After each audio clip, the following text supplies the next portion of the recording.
মহানায়িকা সুচিত্রা সেন মোট যে কটি বাংলা ছবি করেছেন সেখানে যে সমস্ত উল্লেখযোগ্য নায়কদের সাথে জুটি বেঁধেছেন তাদের প্রত্যেকের সাথে মোট কটি করে ছবি আছে জানেন কি?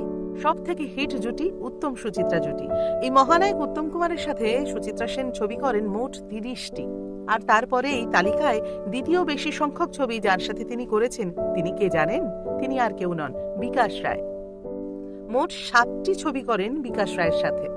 আর এরপরেই আসছেন বসন্ত চৌধুরী, তার সাথে তিনি মোট 4টি ছবি করেন। আর এরপরেই যে নায়কের নাম আসছেন তিনি হচ্ছেন সৌমিত্র চট্টোপাধ্যায়। সৌমিত্র চট্টোপাধ্যায়ের সঙ্গে মহানায়িকার ছবির সংখ্যা 3টি। এছাড়া রবীন মজুমদার, দীপক মজুমদার, সমিত ভঞ্জ, রঞ্জিত মল্লিক প্রমুখদের সাথে একটি করে ছবি তিনি করেন। মহানায়িকার জীবনের প্রথম ছবি 1953 সালে 7 নম্বর কয়েদি। আর শেষ ছবি ছিল সৌমিত্র চট্টোপাধ্যায়ের সঙ্গে প্রণয় পাশা। সালটা ছিল 1978।